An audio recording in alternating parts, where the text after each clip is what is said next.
بسم الله الرحمن الرحيم الحمد لله رب العالمين الرحمن الرحيم مالك يوم الدين إياك نعبد وإياك نستعين اهدنا الصراط المستقيم صراط الذين أنعمت عليهم غير المغضوب عليهم ولا الضالين رب زدني علما رب زدني علما رب زدني علما رب اشرح لي صدري ويسر لي أمري واحلل عقدة من لساني يفقهوا قولي واجعل لي وزيرا من أهلي رب يسر ولا تعسر وتمم بالخير سبحانك لا علم لنا إلا ما علمتنا إنك أنت العليم الحكيم اللهم علمنا ما ينفعنا وانفعنا بما علمتنا وزدنا من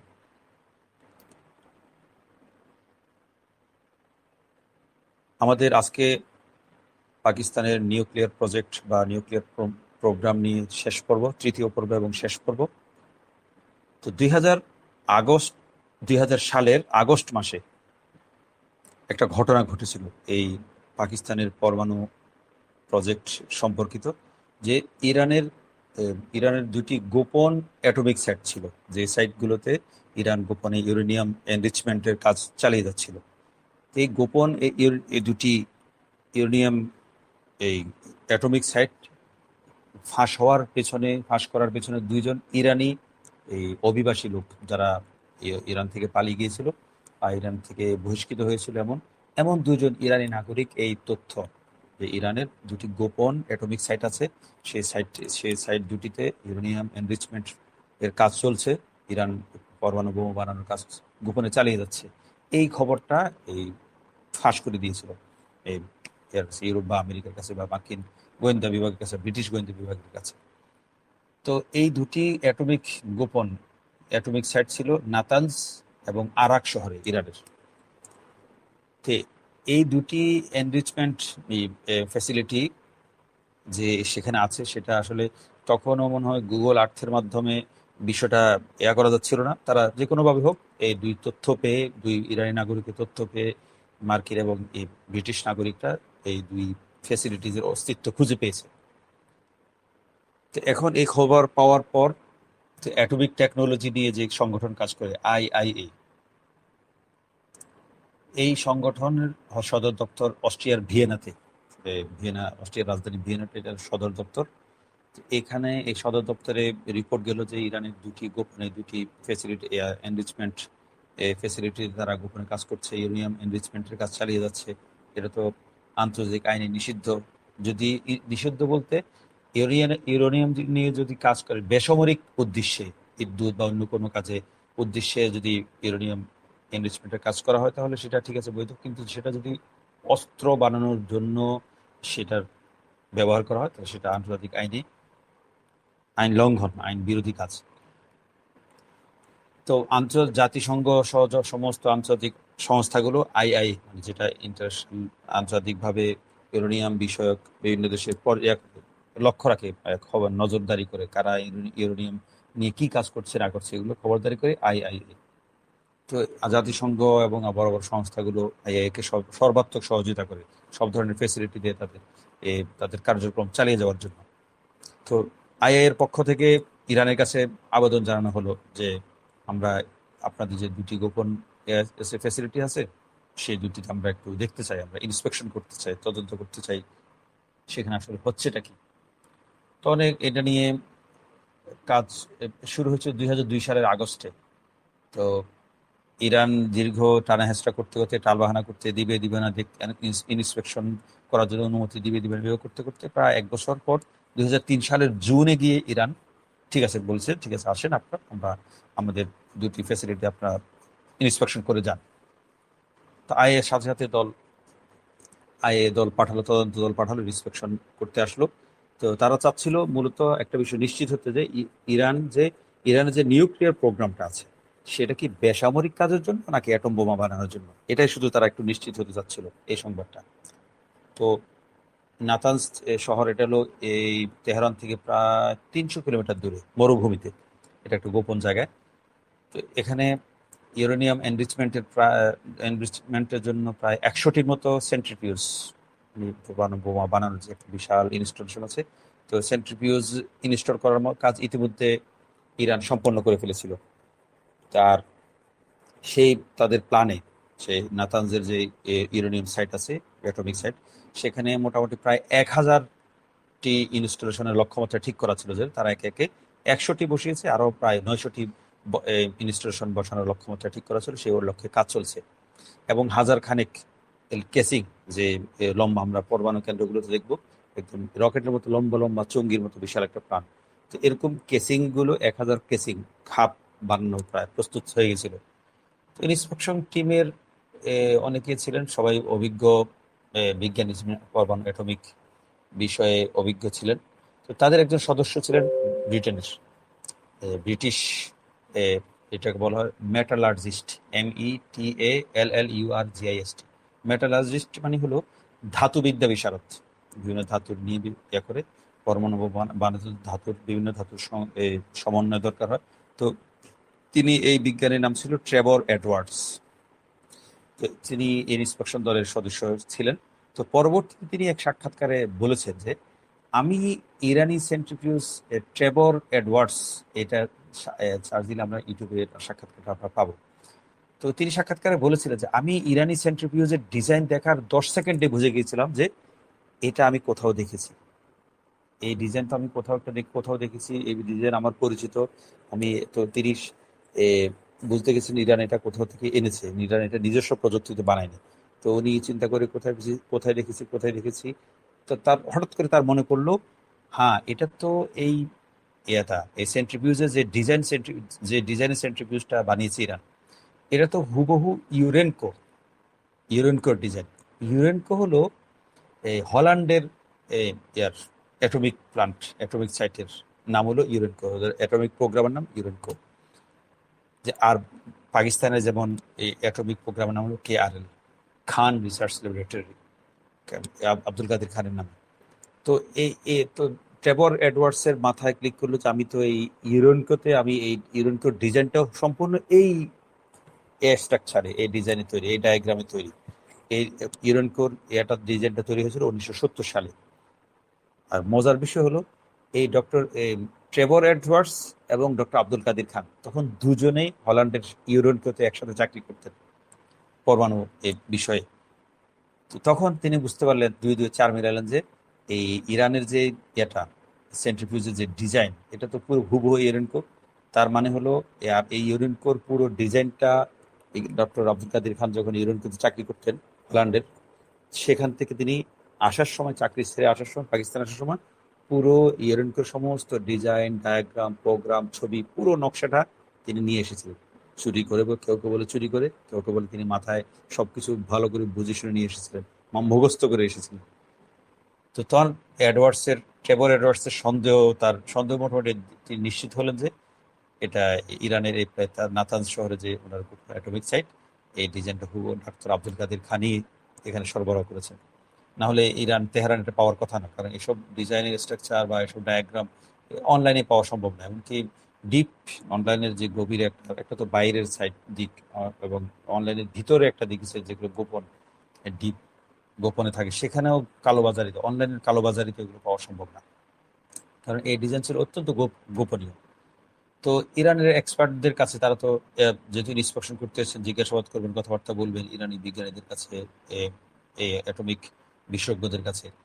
জিজ্ঞাসা করলেন যে আপনারা এই এত জটিল সফিস্টিকেটেড সেন্ট্রিফিউজগুলো কিভাবে বানিয়েছে? তো ইরানি এক্সপার্টরা সাথে সাথে উত্তর দিল, এটা আমাদের নিজস্ব প্রযুক্তিতে তৈরি, আবার আর প্রয়োজনীয় তথ্য আমরা ইন্টারনেট এবং বিভিন্ন বইপত্র থেকে সংগ্রহ করেছি, এটা আমাদের জেনুইন ডিজাইন, এটা বাইরে কোথাও থেকে ধার করে আনা হয়নি। তো এটা তো তাদের উত্তর ছিল। কি তদন্তকারী যারা ছিলেন তারা তো সাধারণ কেউ ছিলেন না, সবাই ছিল অত্যন্ত উচ্চ মাপের নিউক্লিয়ার এক্সপার্ট। তো তাদেরকে এটা সেটা বলে তো বুঝ দেওয়া সম্ভব না। তখন তদন্তকারী দল সেখানকার বাকি ইনফ্রাস্ট্রাকচার, মানে অন্যান্য যে বাকি এগুলো কাঠামোগুলো ছিল, সেগুলো ফরেন্সিক টেস্ট করে দেখল। ফরেন্সিক টেস্ট মানে হলো সেগুলোর বিভিন্ন উপাদান সংগ্রহ করে, কবে নির্মিত হয়েছে, কিভাবে নির্মাণ করা হয়েছে, কয়দিন আগে বানানো হয়েছে, এগুলো পরীক্ষা করে, ল্যাবে পরীক্ষা করে তারা রিপোর্ট দেখালো যে এখানে এমন কোনো, যারা এই যে নিউক্লিয়ার যারা সেন্ট্রিফিউজগুলো স্থাপন করেছে, তাদের পুরো ইরানের পুরো ইনফ্রাস্ট্রাকচারের মধ্যে এমন কোনো ফ্যাসিলিটি ছিল না, এমন কোনো ব্যবস্থা ছিল না যে যার মাধ্যমে সেন্ট্রিফিউজগুলো তৈরি করা যাবে। তো সেন্ট্রিফিউজগুলো দীর্ঘদিন ধরে বিভিন্ন প্রক্রিয়া অবলম্বন করার পর তৈরি করতে হয়।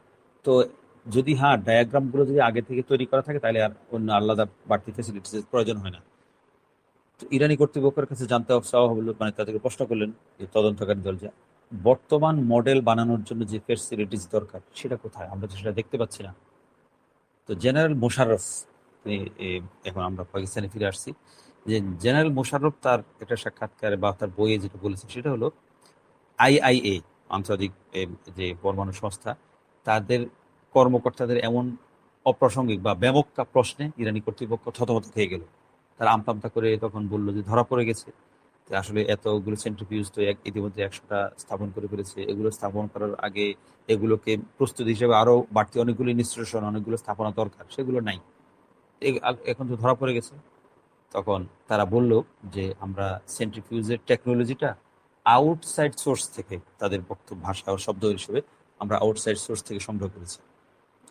তো ইরানের এই জবাবে তদন্তকারী দলের মনে অনেক সন্দেহ এবং প্রশ্নের জন্ম দিল। এই সাইড সোর্সটা আসলে কি, এটা তারা খুঁজতে শুরু করলো। তারা যে সন্দেহ করেছে যে এটা আসলে হল্যান্ড থেকে এসছে, হল্যান্ড থেকে পাকিস্তান হয়ে ইরান এসছে, এমন একটা সন্দেহ তারা, এই আন্তর্জাতিক কর্তৃপক্ষ, যে তখন পাকিস্তানের প্রেসিডেন্ট জেনারেল বুশারফ, যাকে বুশ এবং মোশাররফ মিলি বুশারফ বলা হতো, বুশের গোলাম হিসেবে, তো জেনারেল মোশাররফ পর্যন্ত পৌঁছানো হলো। তো তো এখন এসে তো কোনো অকাট্য কোনো প্রমাণ ছিল না কর্তৃপক্ষের হাতে, আইএ এর কর্তৃপক্ষের হাতে, যে এটা আসলেই হল্যান্ড থেকে পাকিস্তান হয়ে ইয়াতে গেছে, ইরানে গেছে, এই প্রযুক্তিতে পাচার হয়েছে। তো এটা তো আসলে একটা সন্দেহ, অকাট্য প্রমাণ ছাড়া তো আসলে এটা এমন না যে কোনো নির্দিষ্ট দেশের পুলিশ যে চোর ধরে অপরাধী নয় এমন কাউকে ধরে পিটানোর চোটে তাদেরকে স্বীকারোক্তি নিয়ে নেয়, এমন তো আর তাদের সুযোগ নেই। তো ঘটনা এখানে ধামাচাপা পড়ে গেছে। কিন্তু একটা ঘটনা, একটু অন্যরকম একটা ঘটনা ঘটলো, যে ঘটনার কারণে আসলে বিষয়টা আবার নতুন করে আলোচনা এসেছে। 2003 সাল, সেই বছরে তদন্তকারী দল ইরানে আসার, তারা 2003 সালের জুন এসেছিল। তো সেই 2003 সালের শীতের মৌসুম শুরু হয়েছে। তো চাঞ্চল্যকর একটা ঘটনা ঘটেছে, সেটা হলো একটা জাহাজ, দুবাই বন্দর থেকে একটা ছেড়ে যাওয়া জাহাজটা সম্পূর্ণ পুরো ঘটনাটাকে ওলটপালট করে দিয়েছে। মানে এতদিন যেটা সন্দেহ ছিল, সেই সন্দেহটাকে পুরো একই নিশ্চিত বিশ্বাসে পরিণত করে দিয়েছে যে হ্যাঁ, পাকিস্তান থেকে ভায়া হয়ে ইরানি এই প্রযুক্তিতে গিয়েছে। সেই জাহাজের ঘটনাটা কি? তো 2003 সালের শীতের মৌসুম শুরু হয়েছে। তো মালয়েশিয়ার এক গোপন গোপন এক ফ্যাক্টরিতে, সেই ফ্যাক্টরিতে কি অনেক বিষয় কাজ করা হতো। তার মধ্যে এটা একটা আছে, ইউরেনিয়ামের এনরিচমেন্টের কাজ করা হতো ওখানে, এনরিচমেন্ট করে সেটাকে সেন্ট্রিফিউজ তৈরি করা হতো সেই মালয়েশিয়ার গোপন ফ্যাক্টরিতে। এবং এই সেখানে এরকম কিছু ইউরেনিয়াম এনরিচমেন্টকারী সেন্ট্রিফিউজ তৈরি করে, এসব সেন্ট্রিফিউজকে কন্টেইনারে, বিশাল বড় বড় আমরা কন্টেইনার দেখি না, এই যে বড় বড় তেলের কন্টেইনার, ভেয়া কন্টেইনার যে জাহাজে করে আনা হয়, সেই কন্টেইনারে করে প্রথমে মালয়েশিয়া থেকে দুবাই পৌঁছানো হয়েছে। তো দুবাই থেকে বিবিসি চায়না নামক একটা জাহাজ, বাণিজ্যিক জাহাজ, সেই জাহাজে করে এই সেন্ট্রিফিউজগুলো এই লিবিয়াতে পাঠানোর একটা ব্যবস্থা করা হয়েছে। যে মালয়েশিয়া থেকে দুবাইতে একটা হাব, বাণিজ্যিক হাব, বিজনেস হাব, সেখান থেকে বিবিসি চায়না নামে জাহাজে, সেই জাহাজ পৌঁছে দিবে এই সেন্ট্রিফিউজগুলো লিবিয়াতে। তো এই যে মালয়েশিয়ার গোপন ফ্যাক্টরি, সেখানে ইউরেনিয়াম রেনরিচকারী সেন্ট্রিফিউজ তৈরি করা হয়েছে, সেখান থেকে কন্টেইনার করে দুবাই থেকে লিবিয়াতে পাঠানোর যে পুরো প্রক্রিয়া, এই প্রক্রিয়ার পেছনে একজন শ্রীলঙ্কান ব্যবসায়ী ছিলেন। তার নাম হলো বিএস তাহের, মানে বোখারি সৈয়দ আবু তাহের, শ্রীলঙ্কার ব্যবসায়ীর নাম। তো তিনি এই প্রসঙ্গে পাকিস্তান নিউক্লিয়ার বোম, একটা বইয়ের নাম, এই বইয়ের লেখক হলেন আব্বাস হাসান। তো আব্বাস হাসানের মতে, তিনি তার বইতে পাকিস্তান নিউক্লিয়ার বোম বই লিখেছেন যে বিএস তাহের ছিলেন ডক্টর আব্দুল কাদির খানের অত্যন্ত ঘনিষ্ঠ বন্ধু, এবং আব্দুল কাদির খানের মালয়েশিয়া ভিত্তিক যে গোপন ব্যবসায়িক নেটওয়ার্ক, সেই নেটওয়ার্কের শীর্ষ কর্মকর্তা ছিলেন বিএস তাহের, এই শ্রীলঙ্কার ভদ্রলোক, মুসলিম ভদ্রলোক। তিনি কি করতেন, মালয়েশিয়া একটা কোম্পানি ছিল এসকোমি, আমরা এসকোমি সার্চ দিলে বেরোবে মালয়েশিয়ান কোম্পানিটা। এই মালয়েশিয়ান এসকোমি কোম্পানির মাধ্যমে তিনি কি করেছেন, একদম 1000 সহস্রাধিক সেন্ট্রিফিউজের উপাদান প্রস্তুত করেছেন। আর এই এসকোমি কোম্পানির কাজ ছিল তেল এবং গ্যাস আমদানি রপ্তানি কাজ করতো। পাশাপাশি এই এই এটা এসকমি কোম্পানি ইঞ্জিনিয়ারিং টেকনোলজি বিষয়ে কাজ করতো। এই কোম্পানি মধ্যপ্রাচ্যের বিভিন্ন দেশের অয়েল ইন্ডাস্ট্রির জন্য নানা রকম যন্ত্রপাতি নির্মাণ করে সরবরাহ করত। পাশাপাশি এই গোপনে সেন্ট্রিফিউজ সেন্ট্রিফিউজের যাকে বলে কম্পোনেন্ট মানে উপাদান এবং কম্পোনেন্ট এবং মাল মশলাও তারা গোপনে এই ফ্যাক্টরিতে ইসকমিক গোপন ফ্যাক্টরিতে বানাতো। এর বিষয় হলো, দুর্ভাগ্যের বিষয় বলি বা অন্যরকম বিষয় বলি, এই কোম্পানিতে একটা ব্রিটিশ MI6, তাদের গোয়েন্দা সংস্থা নাম, ভারতে যেমন পাকিস্তান যেমন ISI, আমেরিকার যেমন CIA, ব্রিটিশ গোয়েন্দা সংস্থার নাম হলো MI6। MI6 একজন ডাবল এজেন্ট গোয়েন্দা এই এসকমির কোম্পানিতে এদের ল্যাবের চাকরি করতে অত ঢুকানো হয়েছে, অত গোয়েন্দার আগে থেকে সন্দেহ করতো যে এখানে কিছু একটা হচ্ছে, এই জন্য এই ডাবল এজেন্টকে নিয়োগ দিয়েছে। যে এই চর ব্রিটিশ এজেন্ট, MI6 এর এজেন্ট, সে MI6 কে 2003 সালে সংবাদ দিচ্ছে যে দুবাই থেকে ওই যখন জাহাজটা যাচ্ছে, দুবাই থেকে একটা জাহাজ লিবিয়া যাচ্ছে, সেই জাহাজের অমুক অমুক কন্টেইনারে সেন্ট্রিফিউজের কম্পোনেন্ট আছে, উপাদান আছে। তো MI6 সাথে সাথে সিআই এর সাথে যোগাযোগ করলো। সিআই সংবাদ পাওয়ার সাথে সাথে MI6 এবং সিআই দুজন মিলে যৌথ একটা অভিযানের একটা পরিকল্পনা তৈরি করলো। তো তারা পরিকল্পনা করে প্রস্তুতি নিতে নিতে এর আগেই জাহাজ যে BBC চায়না, এই জাহাজটা দুবাই ছেড়ে বেরিয়ে গেছে, দুবাই বন্দর ছেড়ে বেরিয়ে গেছে। মালয়েশিয়া থেকে দুবাই এসেছিল, দুবাই ছেড়ে বন্দর ছেড়ে তারা লিবিয়ার উদ্দেশ্যে বেরিয়ে গেছে। তখন এটা তো পুরো আন্তর্জাতিক সীমায় চলে গেছে জাহাজটা সাগরে। তখন MI6 তার ব্রিটেনের রাষ্ট্রীয় ক্ষমতা, একদম সর্বোচ্চ ক্ষমতা, CIA দুইজন মিলে রাষ্ট্রীয় ক্ষমতা ব্যবহার করে তারা চেষ্টা করলো জাহাজটাকে সাগরের মাঝপথে থামানোর জন্য, যে কোনো মূল্যে থামাতে হবে।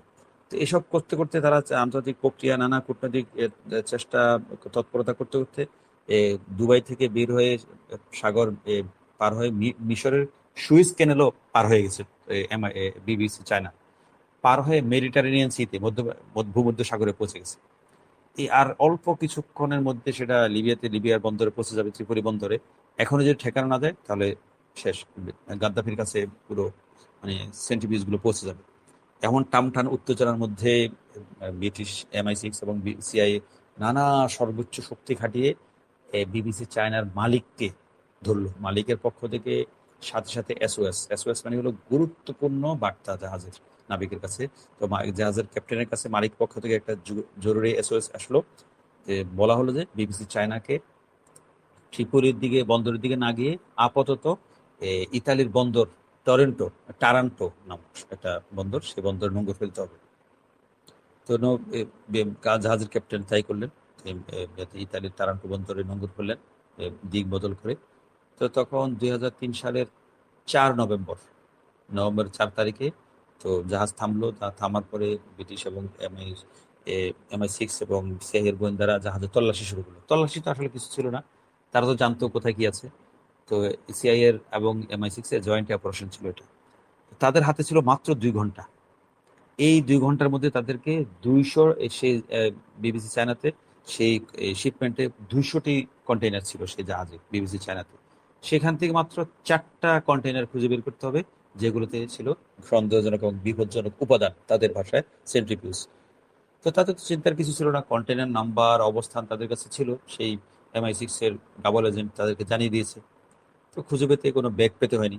তা একটা কন্টেনারটা খোলা হলো, খোলার কন্টেনারের ভিতরে কাঠের খোলস, আমরা দেখি না বড় বড় বিদেশ থেকে যে গার্মেন্টস এর বিভিন্ন ফ্যাক্টরির যন্ত্রপাতি আসে, বড় কাঠের খোলস, এরকম কাঠের খোলস তারা ভাঙলো, ভেঙে দেখলো যে আসলে সেখানে বিপুল পরিমাণ সেন্ট্রিফিউজের কম্পোনেন্ট থরে থরে সাজানো আছে।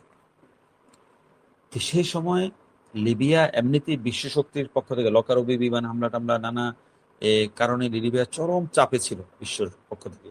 এরপরে পাশাপাশি লিবিয়া তখন গোপনে পরমাণু বোমা বানানোর জন্য উঠে পড়ে লেগেছিল। তো বিশ্ব লিবিয়ার বিরুদ্ধে উঠে পড়ে লেগেছে যে লিবিয়া যে কোনো মূল্যে অ্যাটমিক প্রোগ্রাম যেন বন্ধ করে, তারা নানাভাবে চাপ দিয়ে যাচ্ছিল। কিন্তু কর্নেল গাদ্দাফি তো একটু গোয়ার ধরনের ছিলেন, তিনি বিশ্বের দাবিকে তোয়াক্কা না করে বৃদ্ধাঙ্গুলি দেখিয়ে তিনি তার মতো করে তিনি অ্যাটমিক আণবিক কার্যক্রম তিনি চালিয়ে যাচ্ছেন। এখন যখন এই জাহাজটা ধরা পড়লো BBC চায়না, ধরা পড়ার পর তখন তাদের হাতে একদম উপযুক্ত প্রমাণ, এতদিন তো গাদ্দাফি বিভিন্ন এটা সেটা বলে এটা বেসামরিক কাজ, এটা আমাদের বিদ্যুতের কাজের জন্য ব্যবহার করছি, এনরিচমেন্টের কাজ চলছে ইত্যাদি ইত্যাদি বলে পার পেয়ে গেছে। এখন এই জাহাজের এই অ্যাটমিক কম্পোনেন্ট গুলো পাওয়ার পর তাদের হাতে মোক্ষম অস্ত্র, মোক্ষম প্রমাণ এসে গেছে যে এখন এটা বলে ব্রিটিশ এবং আমেরিকা সবাই মিলে সর্বোচ্চ চাপ দিয়েছে গাদ্দাফিকে, আপনি এটা যে কোনো মূল্যে বন্ধ করতে হবে, নাহলে আমরা লিবিয়াকে ছাড়খাড় করে দিব।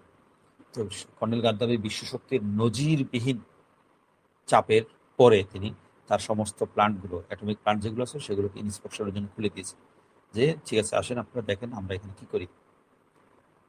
এবং এই খুলে দেওয়ার পর কর্নেল গাদ্দাফি এবং তৎকালীন ব্রিটিশ প্রধানমন্ত্রী টনি ব্লেয়ার উভয় যৌথ সম্মেলনে ঘোষণা দিয়েছেন যে 2003 সালের ডিসেম্বর 19 তারিখে যে লিবিয়া এটা অ্যাটমিক কার্যক্রম থেকে তারা আপাতত স্থগিত করে দিয়েছে, এই কার্যক্রম তারা চালাবে না। তো ইন্সপেকশন দল লিবিয়াতে পৌঁছলো, লিবিয়াতে গিয়ে তারা নানাভাবে তল্লাশি, বিভিন্ন কেমিক্যাল ফ্যাক্টরি, গোপন যে লিবিয়ার গোপন কেমিক্যাল ফ্যাক্টরিগুলো ছিল সেগুলো তদন্ত শুরু করলো। তো তদন্ত করতে করতে করতে এতে বিভিন্ন ফ্যাক্টরিতে, গোপন কেমিক্যাল ফ্যাক্টরিগুলোতে অসংখ্য সিল্ড কন্টেনার, একদম এমন কন্টেনার যেগুলো এখন সিলও খোলা হয়নি, এমন কিছু পাওয়া গেছে। তো ইয়ার বিষয় হলো, চাঞ্চল্যকর বিষয় হলো, এমন একটা কেমিক্যাল ফ্যাক্টরির একটা সিল্ড কন্টেনারের ভিতরে বা বাইরে আশেপাশে কেমিক্যালের ফ্যাক্টরির ভিতরে একটা শপিং ব্যাগ পাওয়া গেছে। শপিং ব্যাগ দেখে তদন্তকারী দল সন্দেহ হলো শপিং ব্যাগটা ভিন্ন রকমের, এটা লেখাটা কোনো আরবি না, উর্দু লেখা শপিং ব্যাগের গায়ে। তো তারা তো উর্দু লেখাই খুঁজছিল হয়তো। তো দেখা গেল সব এসব কথা হলো জেনারেল মোশাররফের বক্তব্য, এটা আসলে প্রমাণিত সত্য কিনা আল্লাহ মালুম। তো জেনারেল মোশাররফের বক্তব্য মতে শপিং ব্যাগটি ছিল ইসলামাবাদের একটা টেইলার দোকানের। এটা মানে একটা পোশাকের, আমরা কাপড় ছিলানোর পর আমরা পোশাকের সাথে দেয় না, এই একটা ব্যাগ দেয় না, শপিং ব্যাগ, যেখানে নতুন জামা কাপড় দেয়, এমন একটা টেইলারের দোকানের। ঘটনাক্রমে সেই টেইলার থেকে ডক্টর খান, আব্দুল কাদের খান, নিজে স্যুট সাফারি বানাতেন। এমনকি আরো দুর্ভাগ্যের বিষয়, সে শপিং ব্যাগে নিউক্লিয়ার ওয়েপন বানানোর পুরো সম্পূর্ণ ডিজাইন সে ইয়াতে শপিং ব্যাগে ছিল। হয়তো ক্যামোফ্লেজ হিসেবে ডক্টর খান বাবুকে, যাই হোক যেমন হোক, মোশাররফের মধ্যে তারা একটা সাধারণ কিছু বিষয় বোঝানোর জন্য তো সাধারণ একটা ব্যাগে এইসব বিষয়, এই নিউক্লিয়ার ওয়েপনের ডিজাইনগুলো দিছে। লিবিয়ার বিজ্ঞানীরা বা এক্সপার্টরা কতটা বোকা, তারা একদম একটা ডিজাইনের শপিং ব্যাগ রেখে দিয়েছে, কিংবা কি হয়েছে আল্লাহ মালুম। বিষয়টা এই ঘটনাতে অনেক ফাঁক ফোকর আছে, যেটা জেনারেল মোশাররফের বক্তব্য এটা তো গাদ্দার এবং একটা মিথ্যু। তা যাক, আমরা যে ঘটনা আমরা পাই সেটা আমরা বলি। তো ইরান এবং, তাহলে তখন তদন্তকারী দল বুঝতে পারলো যে ইরান এবং লিবিয়ার মতো উত্তর কোরিয়া থেকেও পাক গোয়েন্দাদের হাতে, এটা তো হলো MI6 এবং সিআইএ এর এজেন্ট যৌথ অপারেশনের ঘটনা। এছাড়া পাকিস্তানের যারা গোয়েন্দা বিভাগ, তারা গোয়েন্দা বিভাগেও তার নিজস্ব তদন্ত করে জানতে পেরেছিল যে এই উত্তর কোরিয়া থেকেও, ইরান, লিবিয়া, উত্তর কোরিয়াতেও পাক গোয়েন্দারা জেনারেল মোশাররফের নির্দেশে তারা বিভিন্ন জায়গায় তদন্ত করেছে। তদন্ত করে তাদের কাছে বেশ কিছু প্রমাণ এসেছে যে যে আসলে জেনারেল খান, ডক্টর খান এই আণবিক তথ্য পাচারের সাথে জড়িত। এই তথ্যগুলোই সিআইএ যে তথ্যগুলো পেয়েছে, যে আমরা গত পর্বে বলেছি যে জর্জ টেনেট, গতবার প্রথম পর্বে জর্জ টেনেট নিউ ইয়র্কে জেনারেল মোশাররফের সাথে সাক্ষাৎ করে যে ইয়াগুলো দিয়েছিল, সেগুলো এই তথ্যগুলো ছিল, এই তথ্য এবং পাকিস্তানের ISI গোয়েন্দা বিভাগের সংগ্রহ করা তথ্য সব মিলিয়ে মিলানোর পর জেনারেল মোশাররফ নিশ্চিত হয়ে গেছে যে আসলে পাকিস্তানের তাদের প্রধানতম বিজ্ঞানী তাদের এই পরমাণু তথ্য পাচারের সাথে জড়িত। তো জর্জ টেনেট লিখেছে যে তারা সিআই এবং MI6 এইসব কাগজপত্র তারা ইরান, লিবিয়া এবং বিভিন্ন জায়গা থেকে সংগ্রহ করেছে, এবং পাশাপাশি সিআইএর হাতে সিআইএ যেমন বিভিন্ন কাগজপত্র সংগ্রহ করেছে, পাকিস্তানের আইএসআই গোয়েন্দারাও 2004 সালের কিছু আগে ডক্টর খানের দুইটা অত্যন্ত গোপন চিঠি তাদের হাতে পড়েছে, পাকিস্তানের গোয়েন্দাদের হাতে। সেই দুটি চিঠিতে ডক্টর খান লিখেছেন ইরানের বিজ্ঞানীদের উদ্দেশ্য করে, যে তাতে লেখা ছিল যে এটা ডক্টর খান তাদেরকে বলেছেন, তদন্ত তল্লাশি চলাকালে আপনারা কোনো অবস্থাতেই যেন আমার নাম উচ্চারণ করবেন না, আমার নাম যেন আপনারা উচ্চারণ না করেন। তবে যদি কিছু বলতে হয়, যেসব নিউক্লিয়ার এক্সপার্ট পাকিস্তানে যারা ইতিমধ্যে মারা গেছে তাদের নাম আপনারা বলতে পারেন। তো এইসব চিঠিপত্র, প্রমাণাদি আর নানা কিছু বিষয় দেখিয়ে জেনারেল মোশাররফের কাছে একটা আবেদন আসলো আমেরিকার পক্ষ থেকে যে এ, যে ডক্টর খানকে আমেরিকার হাতে তুলে দিতে হবে। তো জেনারেল মোশাররফ জানতো যে এটা কত বড় ভয়ঙ্কর একটা সিদ্ধান্ত, তার তার অস্তিত্ব পর্যন্ত বিলীন হয়ে যেতে পারে এমন একটা সিদ্ধান্ত। তো এমন সিদ্ধান্ত যদি নেন, ডক্টর মোশাররফের গদি উল্টে যাবে। জেনারেল মোশাররফ নানাভাবে আমেরিকার এই প্রস্তাব টালবাহানা করে পিছানোর চেষ্টা করছিল। তো জেনারেল মোশাররফের পক্ষ থেকে আসলে মার্কিন এই দাবি মানা অসম্ভব। তখন ছিল, তখন দুনিয়া অন্যরকম হয়েছিল। 9/11-এর পরে বিশ্ব পরিস্থিতি সম্পূর্ণ বদলে গিয়েছে। এ, পশ্চিমা মিডিয়া পাকিস্তানের এই ডক্টর খানকে ঘিরে নানা সত্য মিথ্যা নানা ঘটনা প্রচার করতে শুরু করেছে। টাইম ম্যাগাজিন তো তাদের প্রচ্ছদে ডক্টর খানের ছবি দিয়ে বড় করে দিয়েছে, শিরোনাম দিয়েছে যে দি মার্চেন্ট অফ মেনেস, মানে হলো অনিষ্টের বেনিয়া। মেনেস, MENACE, মেনেস মানে হলো অনিষ্টের বেনিয়া, মানে যে দুষ্টমি বা ক্ষতি বা মানুষের ধ্বংসের ব্যবসায়ী, ধ্বংসের ফেরিওয়ালা, এমন একটা শিরোনাম, শিরোনাম আমরা সার্চ দিলে ওই টাইম ম্যাগাজিনের ওই সংখ্যাটা আমরা দেখবো। এখন দি মার্চেন্ট অফ ভেনিস অথবা টাইম ম্যাগাজিনের প্রচ্ছদের যে ছবিটা আমরা চাইলে দেখতে পারবো। তো এই যে সারা পশ্চিমা মিডিয়া পাকিস্তানের বিরুদ্ধে, বিশেষ করে ডক্টর খানের বিরুদ্ধে একদম সর্বাত্মক সবকিছু কোরবানি করে, যান কোরবানি করে নেমে পড়ছে যে কোনো মূল্যে। তাদের দাবি হলো, তাদের উদ্দেশ্য ছিল পাকিস্তানকে পরমাণু বোমা মুক্ত করা এবং ডক্টর খানকে মানসিকভাবে, শারীরিকভাবে সবকিছু হেনস্থা করে তাকে দেউলিয়া বানিয়ে দেয়। এই ছিল তাদের লক্ষ্য, যাতে পাকিস্তান কোনোভাবে পরমাণু বোমার অধিকারী হতে না পারে বা পাকিস্তানের পরমাণু বোমাকে ধ্বংস করে ফেলার জন্য একটা অজুহাত তৈরি হয়। তো এমন ঘটনা ঘটার পরে পারভেজ মোশাররফ ব্যাপক চাপের মধ্যে তিনি একজন দায়িত্ব দিলেন, লেফটেন্যান্ট জেনারেল খালেদ কিদওয়াই। তিনি ছিলেন স্ট্র্যাটেজিক প্ল্যান ডিভিশনের প্রধান। লেফটেন্যান্ট জেনারেল খালেদ কিদওয়াই তাকে দায়িত্ব দিলেন যে আপনি একটা প্রেজেন্টেশন প্রস্তুত করেন, যে প্রেজেন্টেশনের মধ্যে পুরো ডক্টর খান, আব্দুল কাদের খানের বিরুদ্ধে যত প্রভাব, অভিযোগ, যত যা কিছু আমরা প্রমাণ, তথ্য উপাত্ত আমরা সংগ্রহ করেছি, সেগুলোকে সুন্দর করে সাজিয়ে প্রেজেন্টেশন তৈরি করুন, এটা আমরা জনগণের সামনে পেশ করব। মোশাররফের উদ্দেশ্য ছিল যাতে এগুলো পেশ করার পর ডক্টর খানকে আমেরিকার হাতে তুলে দিতে বা তারকে বিচার সম্মুখীন করাটা সহজ হয়, জনমত তৈরি হয়। এটা ছিল জেনারেল মোশাররফের উদ্দেশ্য। তো জনগণের সামনে এই প্রেজেন্টেশনটা উপস্থাপন বা এরপরে উপস্থাপনের আগে তারা কিছু বিশেষ বিশেষ সাংবাদিককে প্রধানমন্ত্রী অর্থাৎ জেনারেল মোশাররফের দপ্তরে দাওয়াত দেওয়া হয়েছে। দাওয়াত দিয়ে এই তাদেরকে এই পুরো প্রেজেন্টেশনটা দেখানো হয়েছে। এটা ডক্টর খানকে দেখানো হয়েছে। দেখানোর পরে ডক্টর খান তো প্রচন্ড চাপের মধ্যে আছেন এমনিতেই বিশ্ব মিডিয়ার কারণে। তাকে চাপ দিয়ে 12 পৃষ্ঠার একটা স্বীকারোক্তিনামায় স্বাক্ষর করানো হয়েছে বাধ্য করে। ডক্টর খান যে সে স্বীকারোক্তিনামায় ছিল যে এই কথা স্বীকার করেছেন বাধ্য হয়ে। মানে তাদের বক্তব্য আর কি, যারা স্বীকারোক্তিনামা বক্তব্য সাজিয়ে দিয়েছে, তারা এখানে লিখেছে যে আমি ডক্টর খানের মুখ দিয়ে যারা বাধ্য করেছে, আমি ইরান, লিবিয়া এবং উত্তর কোরিয়াতে এই অ্যাটমিক টেকনোলজি পাচার করেছি, এবং এই মর্মে একটা স্বীকারোক্তি। তো এই প্রেজেন্টেশন প্রেসিডেন্টের দপ্তরে না প্রধানমন্ত্রী দপ্তরে 2.5 ঘন্টা ধরে 1989 সাল থেকে শুরু করে বর্তমান পর্যন্ত অ্যাটমিক টেকনোলজির যত ক্রয় বিক্রয়ের খতিয়ান ছিল সবকিছু প্রমাণ হিসেবে দেখানো হয়েছে। এবং প্রেজেন্টেশনে এটাও দেখানো হয়েছে যে এই ক্রয় বিক্রয় কার্যক্রমে মূলত 3জন জার্মান, একজন লঙ্কান ব্যবসায়ী, অর্থাৎ ক্রয় বিক্রয় বলতে এই ডক্টর খান 1989 থেকে এই 2004 পর্যন্ত কোথায় কি বিক্রি করেছে, এই বিক্রি করার একটা খতিয়ান তারা প্রেজেন্টেশন দেখিয়েছে। যে যে এই ব্যবসায়ীর প্রক্রিয়া গোপন ব্যবসার সাথে জড়িত ছিল 3জন জার্মান ব্যবসায়ী, একজন লঙ্কান, মানে ওই যে এস তাহের ছিল। এমনকি এসব ঘটনা, এটা আসলে জেনারেল মোশাররফ লেখেনি, এসব লিখেছে গার্ডিয়ানের সাংবাদিক এড্রিয়ান লেবি তার এই বিষয়গুলো নিয়ে ডিসেপশন নামে একটা বই লিখেছে। আমরা সাংবাদিকের নামটা মনে রাখি, এড্রিয়ান লেবি, ডিসেপশন বইটা আমরা সার্চ দিয়ে বের করে আমরা দেখতে পারি তথ্যগুলো। এই বিষয়গুলো প্রেজেন্টেশন উপস্থাপন করা হয়েছে। আর জেনারেল মোশাররফের মতে এই যে ক্রয় বিক্রয় প্রক্রিয়ার মাধ্যমে এই চেইন অফ কমান্ডের মধ্যে চেইনের মধ্যে কয়েকজন ভারতীয় জড়িত ছিল। তো এই পাশাপাশি প্রেজেন্টেশন দেখানো হচ্ছে, পুরো বিষয় সাংবাদিকদের দেখানো হলো। এর পাশাপাশি আরো একটা কাজ হচ্ছে, যে সেটা হলো যে KRL, খান রিসার্চ ল্যাবরেটরি, যেখানে পাকিস্তানের পরমাণু বিষয়ে গবেষণা হয়, সেখানকার বড় বড় বিজ্ঞানীদেরকে আলাদা আলাদা করে গৃহবন্দুকে নজরবন্দি করে প্রত্যেককে আলাদা আলাদা করে জিজ্ঞাসাবাদ করা হয়েছে এবং কঠিনভাবে জিজ্ঞাসাবাদ করা হয়েছে। জিজ্ঞাসাবাদ করার পর আরো তথ্য বের হয়েছে। এরপর ডক্টর খান আর জেনারেল মোশাররফ একটা রুদ্ধতার বৈঠকে বসছে একাকি, এখানে আর কেউ তৃতীয় কেউ ছিল না।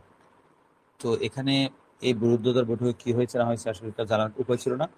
মজার বিষয় হলো, রুদ্ধতার বৈঠক শেষ হওয়ার পরে পরবর্তীতে জেনারেল মোশাররফ একরকম বক্তব্য দিয়েছে, সেখানে কি ঘটেছে, আর ডক্টর খান সম্পূর্ণ ভিন্ন ভিন্ন বক্তব্য দিয়েছে। তো জেনারেল মোশাররফ বলেছে, একটা সাক্ষাৎকারটা ইউটিউবে আছে, যে আমি জেনারেল মোশাররফ বলেছে, আমি যখন ডক্টর খানের সামনে সমস্ত প্রমাণাদি রাখলাম, রেখে জানতে চাইলাম, ডক্টর সাহাব আপনি ইয়ে ক্যা কর দিয়া, ডক্টর সাহেব আপনি এটা কি করেছেন। তো জেনারেল মোশাররফের ভাষায় এই তখন জেনারেল মোশাররফ বলল, আমি এই কথা বলার পর ডক্টর খান এসব অকাট্য প্রমাণ দেখে আত্মনিয়ন্ত্রণ হারিয়ে হাউ মাউ করে কেঁদে উঠলেন।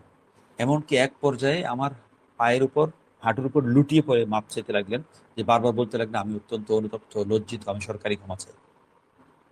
জেনারেল মোশাররফ লিখছে তার in the line of fire, বা তার একটা আত্মজীবনী বই আছে, সেটা বাংলা অনুবাদ হয়েছে। সে জেনারেল মোশাররফ লিখছে যে আমি ডক্টর খানকে বললাম, সরকার না, আপনি জনগণের কাছে ক্ষমা চাইবেন। এরপরে জেনারেল মোশাররফ যে সাক্ষাৎকার দিল, এই সাক্ষাৎকার সম্পর্কে ডক্টর খানের কাছে চাওয়া হয়েছে, এই যে জেনারেল মোশাররফ যা বললো সত্যি কিনা। তিনি বলেন এটা সম্পূর্ণ মিথ্যা, এই ধরনের কোনো ঘটনা ঘটেনি। আমাকে ওই বৈঠকে আমাকে সম্পূর্ণ জানে মেরে ফেলার হুমকি দেওয়া হয়েছে। তো এমনকি এটা বলা হয়েছে যে আপনি যদি স্বীকারোক্তি দেন জনগণের সামনে, এটা দেশ এবং আমাদের সব দশের কল্যাণ। আপনি স্বীকারোক্তি দিন, আপনি এইসব বিষয় করেছেন, আপনি সবকিছু পাচার করেছেন, এটা আপনি মেনে নেন, স্বীকার করেন। তো আমি জানের মায়া এবং দেশ ও দশের কল্যাণ আছে, এটা তারা আমাকে বলছে, বাধ্য হয়ে স্বীকারোক্তি দিয়ে নামায় স্বাক্ষর করেছি এবং স্বীকারোক্তি পড়তে আমি সম্মত হয়েছি লাইভ টিভিতে। তো 2004 সালের 4 এপ্রিল ডক্টর খানকে পৃথিবীর স্টুডিওতে লাইভ ক্যামেরার সামনে বসিয়ে দেওয়া হয়েছে। তো বসিয়ে দেওয়ার সময় ডক্টর খান চেয়েছিলেন উর্দুতে তিনি কনফেশন করবেন, স্বীকারোক্তি দিবেন, কিন্তু আমেরিকার কর্তৃপক্ষ দাবি করেছিল যে না, কনফেশনটা ইংরেজিতে হতে হবে। এবং আমেরিকার গোয়েন্দা এবং জেনারেল মোশাররফ সবাই মিলে এটাও ঠিক করেছে যে জেনারেল ডক্টর খান কোনো লিখিত স্ক্রিপ্ট থেকে পাঠ করবে না, তবে লিখিত লেখা দেখে পাঠ করবেন, তবে সেটা থাকবে প্রম্পটরে। প্রম্পটর বলতে এটাকে বড় বড় ক্যামেরার সাথে এটা 4-5 হাজার টাকা দাম প্রম্পটর আমরা পাবো, এতে বাইতুল মোকাররম মার্কেটে আছে। তো এই প্রম্পটরে হলো একটা, এই ক্যামেরার সাথে যুক্ত থাকে ওটা একটা স্ক্রিন। ওখানে এই যে লেখক, যে সাংবাদিকরা যে সংবাদ পড়ে, ওটা মূলত স্ক্রিনের দিকে তাকিয়ে থাকে, ক্যামেরার দিকে তাকিয়ে থাকে। ক্যামেরার নিচে একটা প্রম্পটর থাকে। প্রম্পটর হলো যে উচ্চারণ করে কথা ইয়া করে দেয়। নাটক, আমরা যারা মঞ্চ নাটক দেখেছি তারা তারা বুঝতে পারবে যে মঞ্চে যারা অভিনেতা তারা তো অভিনয় করে, পর্দার আড়াল থেকে অভিনেতা কি বলবে সেই ডায়লগটা পর্দার আড়াল থেকে একজন একটু পর পর মনে করিয়ে দেয়। এটাকে বলে প্রম্পটর। তো এটা এক ধরনের ইলেকট্রনিক প্রম্পটর। ইলেকট্রনিক প্রম্পটরের কাজ হলো ক্যামেরার সাথে একটা মনিটর পর্দা যুক্ত থাকে, সেই মনিটরের মধ্যে লেখাটা একদম আস্তে আস্তে আস্তে নিচ থেকে উপর দিকে যেতে থাকে। যে তিনি যত দ্রুত পড়বেন, ও লেখা উপর নিচ থেকে উপর দিকে যাওয়ার গতিটা সেভাবে সেট করা থাকে। তো ডক্টর খানকে বলা হলো, আপনি লিখিত কাগজ থেকে না, আপনি ওই প্রম্পটরে যে স্ক্রিনে ভেসে উঠবে সেই স্ক্রিন থেকে দেখে দেখে আপনি পড়বেন। তো ঠিক হলো, এভাবে ডক্টর খানকে এতে বসিয়ে দেওয়া হয়েছে টিভির সামনে, লাইভ টিভি, পিটিভিতে এটা সম্প্রচার হবে।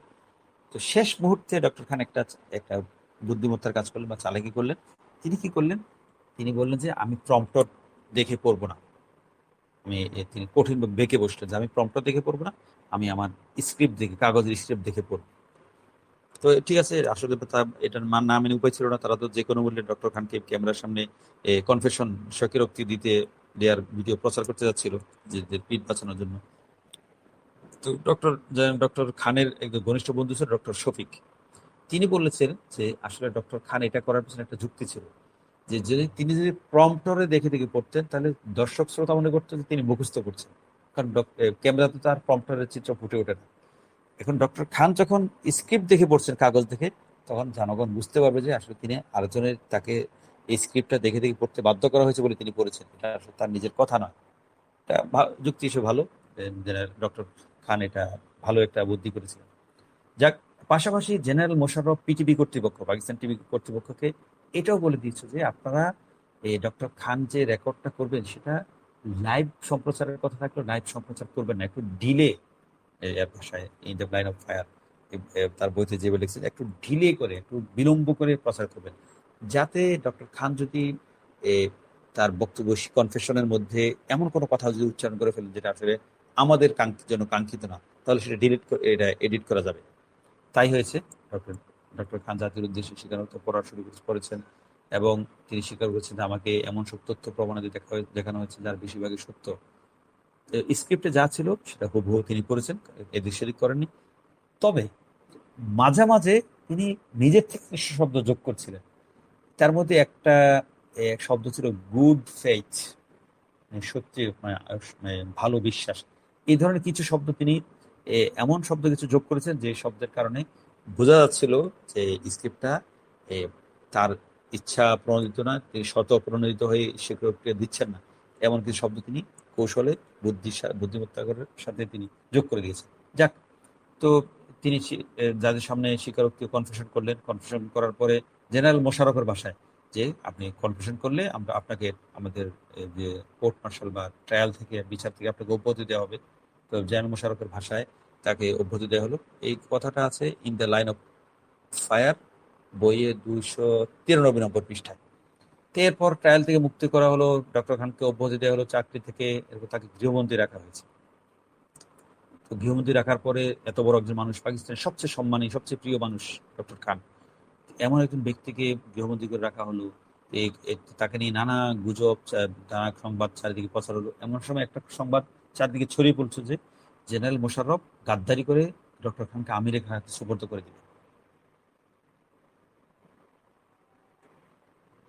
তো এখন সুপর্দ ঘটনাটা এভাবে গড়াচ্ছিল। তো ঘটনা এভাবে যখন গড়াচ্ছে তখন ডক্টর জেনারেল মোশাররফ তখন বললো, জাতির সামনে এসে দিল একটা সাক্ষাৎকারে, এই পাল্টা তাদের গুজব থেকে বাঁচার জন্য, গুজবটা রদ করার জন্য বললো যে এদের আমার এবং ডক্টর খানের মাঝে, আমেরিকা এবং ডক্টর খানের মাঝে আমি আছি, আমার শরীরের উপর দিয়ে, আমার রক্তের উপর দিয়ে ডক্টর খান আমেরিকার হাতে যাবে। এটা জেনারেল মোশাররফ একটা কূটনীতি। তো এটা এই বলে সবাইকে, পাকিস্তানের সবাইকে আশ্বস্ত করে যে না, আমি জীবিত থাকতে আমেরিকার হাতে যাবে না, ডক্টর খান যেতে পারে না।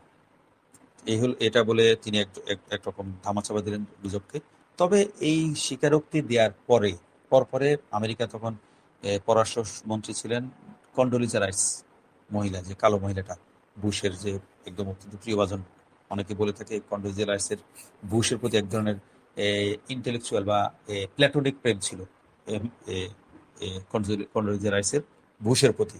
এবং দুজনে এতে বিভিন্ন অনুষ্ঠানে কন্ডোলিজা রাইস পিয়ানো বাজিয়ে বুশকে গানও শোনাতেন। যাক, সেটা ভিন্ন প্রসঙ্গ, এটা আরেক গল্প। এই গল্প আমাদের এখানে প্রাসঙ্গিক না। তো গল্প না, এটা অনেক লম্বা গল্প। কন্ডোলিজা রাইস বিবৃতি দিল। কি বিবৃতি দিয়েছে? যে ডক্টর খানকে ঘিরে যে বিশাল একটা উত্তেজনা তৈরি হয়েছে, তার স্বীকারোক্তি কনফেশনের মাধ্যমে সেই উত্তেজনা আপাতত প্রশমিত হয়েছে। এই বক্তব্যের মাধ্যমে একটা বিষয় পরিষ্কার হয়ে গেছে যে আসলে ডক্টর খানের ব্যাপারে আমেরিকার সাথে জেনারেল মোশাররফের একটা গোপন কিছু একটা চুক্তি হয়েছিল। তারপর তো আপাতত স্বীকারোক্তি পরে মার্কিন পররাষ্ট্র দপ্তরের এই বিবৃতির পরে এটা একটা মোটামুটি একটা প্রমাণ পাওয়া গেছে। এখন এই প্রমাণ পাওয়া যায়, সবাই আবার জেনে গেছে, পাকিস্তান বিভিন্ন মিডিয়াতে এই কথাটা প্রচার হয়ে গেছে যে জেনারেল মোশাররফ গোপনে আমেরিকার সাথে চুক্তি করেছিল যে আমেরিকার হাতে তুলে দেওয়ার। জনগণ আবার খেপে গেছে। তখন এবার জেনারেল মোশাররফ কি করলো? আবার একটা চাল ছেলে সে আমেরিকা, ইউরোপ সবার বিরুদ্ধে একটা বক্তব্য দিল। কি বলল? যে আপনারা পাকিস্তানকে দোষারোপ করছেন, পাকিস্তান পরমাণু প্রযুক্তি পাঠিয়ে দিয়েছে, পাচার করেছে, এই করেছে, সেই করেছে, হ্যান করেছে, ত্যান করেছে। এটা পাকিস্তান করেছে তো কি হয়েছে? এগুলো কে করেনি? পরমাণু প্রযুক্তি শুরু থেকে চুরি হয়ে এক দেশ থেকে আরেক দেশে গেছে। প্রথমে সেন্ট্রিফিউজ এনরিচমেন্ট কাজ করেছে কারা? জার্মানি করেছে। জার্মান নাজি এরপরে নির্যাতনের পরে ইহুদি বিজ্ঞানীরা সব পালিয়ে কোথায় আমেরিকা গেছে। এই প্রযুক্তিগুলো, জার্মান প্রযুক্তিগুলো চুরি করে আমেরিকা নিয়ে গেছে। তো আমেরিকা এটা চোরাই সম্পদ দিয়ে, চোরাই তথ্য দিয়ে তারা রবার্ট ওপেনহাইমার বোমা বানিয়েছে। এরপর আমেরিকা থেকে চুরি করলো কে? রাশিয়া। রাশিয়া থেকে আবার চারদিকে তথ্যগুলো ছড়িয়েছে। তো পুরো প্রক্রিয়াটা চুরির উপর দিয়ে গেছে। তো আর সেটা পাকিস্তানের থেকে যদি চুরি হয়, সেটা আপনাদের তো মাথা ব্যথা কেন? আপনি নিজেরও তো চোর, এই তথ্য আপনি নিজেরও চুরি করেছেন। তাকে এটা বলে একজন এগুলো থামাতে বলেছে। সে গুজব বা বিভিন্ন রকমের জনরোষ স্থিমিত বা প্রশমিত করার চেষ্টা চালিয়েছে। এই ঘটনার পরপর জেনারেল ডক্টর কাদির খান যখন ইয়ে দিলেন, এই স্বীকারোক্তি দেওয়ার পরে কয়েকদিন পরে জেনারেল মুশাররফ কি করলো? তখন পাকিস্তানের প্রধানমন্ত্রী ছিলেন মীর জাফরুল্লাহ খান জামালি। মীর জাফরুল্লাহ খান জামালিকে পারভেজ মুশাররফ বাধ্য করে ইস্তিফা দিতে বাধ্য করলো। তো এই ঘটনা নিয়েও পরবর্তী দুইজনের দুই রকম কথাবার্তা।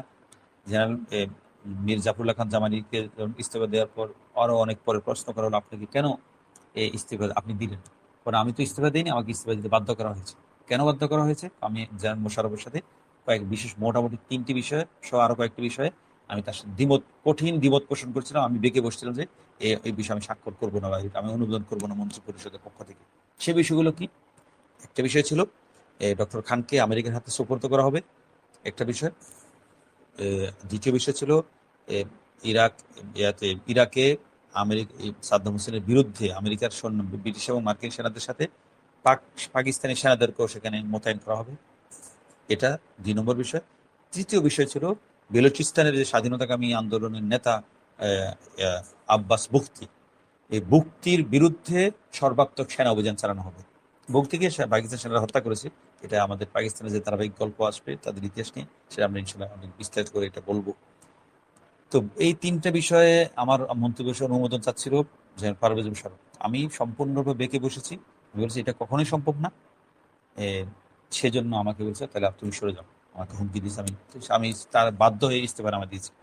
অন্যদিকে যখন এই মেহজাবিন এক মহিলা সাংবাদিক, খুবই সব দিক দিয়ে যোগ্য সুন্দর সাংবাদিক, এই মহিলা সাংবাদিক জেনারেল মোশাররফের কাছে জানতে চেয়েছেন, আপনি কেন এমন একটা অভিযোগ এসছে, আপনি বাধ্য করেছেন তাকে ইস্তেফা দেওয়ার জন্য, এটা কেন?